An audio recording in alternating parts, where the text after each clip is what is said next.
Hello, I did a shortened video of just how I got my color palette challenge colors picked in Eagle, but this is how I actually finished scrapping the whole page, and you can see me finish picking out all of my supplies in this particular video, as well as putting the page together.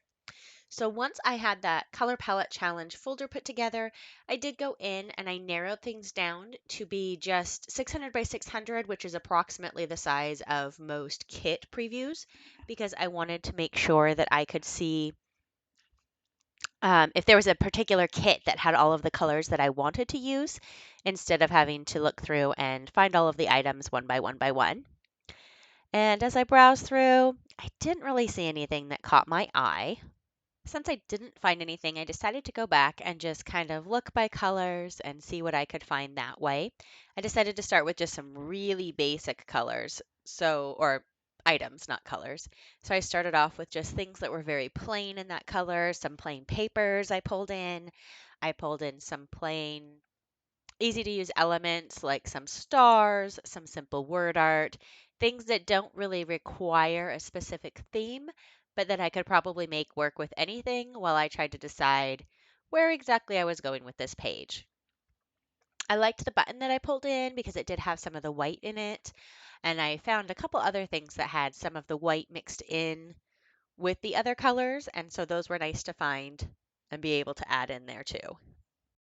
Perspective sticker was not the white, but it actually turned out it was that peachy pink color, so that was kind of fun to add. The dinosaur, I liked it, but I wasn't sure where it was going, so I decided not to use that one, of course. Um, I just kind of pulled in a whole lot of things, mostly papers, I noticed, to try and figure out what was happening with this page. And at the same time, I was also watching a hockey game, so I was a little distracted when I was pulling in things, so I did not pull them in as fast as I normally would when I'm focused just on scrapping. I decided I had enough things to start working with and at least get a feel for where I was going with this page so that I could, just get started. Plus, I figured at this point I could see what I had, and then if I decided I needed something else, it would be really easy to go grab it. Something that I like to do on my pages quite often is to throw a little triangle corner kind of a thing. And so I actually have the triangle saved in my Photoshop library so that I can quickly pull that template over and I don't have to remember how to go in and draw that shape every single time. I did the same thing with a scallop. I created a scallop and I saved it as a little template in the library for Photoshop so that I don't have to go and pull that every single time either.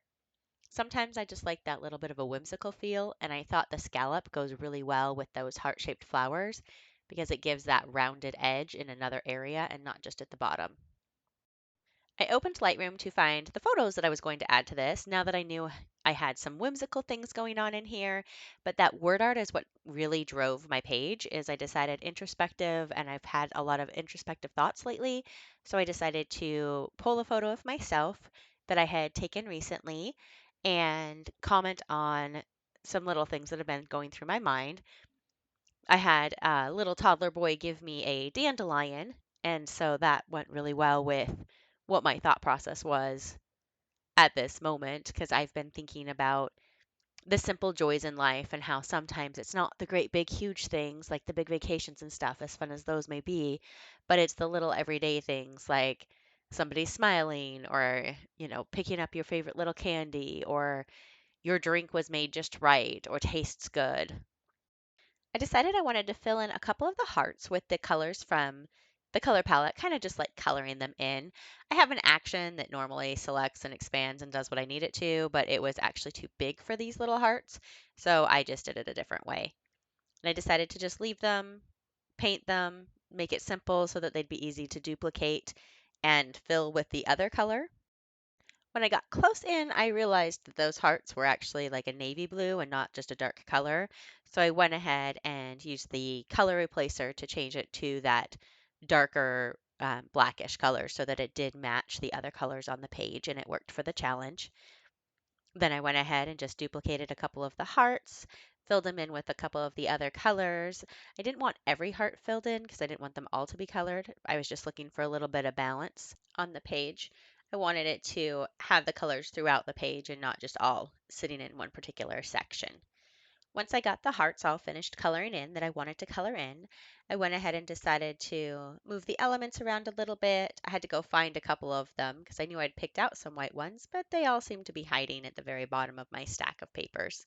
And that was just the way that I had pulled them in back when I was looking for them amidst all of the other colors that I had. Once I have all of those arranged on the page, I decided it was time to use some papers. I like the page, but I felt that it needed a little bit more of the pops of color, especially right around the photos to make the photos stand out from everything else. And so that's when I decided to just start cutting some papers and playing around with it. And this is where being distracted by a hockey game makes me take about 3 to 4 times longer than it normally takes me to play around with papers and to cut them and to make those decisions. But that's okay because in the end, the page will get done and I still enjoyed a hockey game. One of the things I was trying to do with the colors was to bring in a little bit more of some of those colors towards the bottom around the photos, but I was also trying to layer them and make them work. And something about that blue paper just was not working for me. No matter how many times I wanted to use it, no matter how hard I tried, it just felt like it was overly competing with everything else on the page. So I did what I normally do in that instance and just go more. I'll just add more colors and then there'll be more on there and it will be less competitive. So in this case, I went ahead and just made the blue a little bit smaller and added just a tiny bit of it at the bottom to kind of mix in with everything else. I did not like the way that that blue heart was sitting right up against the paper. It's just a personal thing of mine. So for that reason, I went ahead and just decided to add just a touch of red down there too to break up so it wasn't quite so much blue. Then I decided none of that was working for me because it was too big, it was taking up too much space, and it was adding too much red now at the bottom. I just was really struggling with this at this moment in time. So I did what I like to do, which is cut it more, delete it, try again.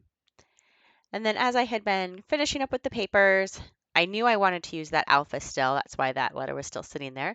And it just turned out to be kismet that I decided to call it just Simple Joy because that's what this day was. It was just a simple joy. I took a selfie that I liked and I got a little dandelion given to me that made me smile because he was just so sweet when he gave me this little flower. And it just made me think, introspective, the simple joys of life.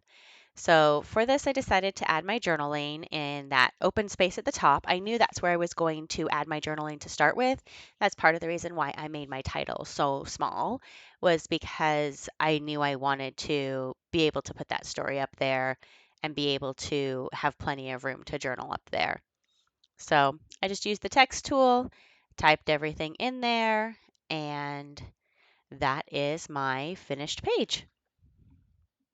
Thank you for watching. I hope you enjoyed it and I hope you learned something about how you can use Eagle to complete a color challenge pretty easily using a color palette.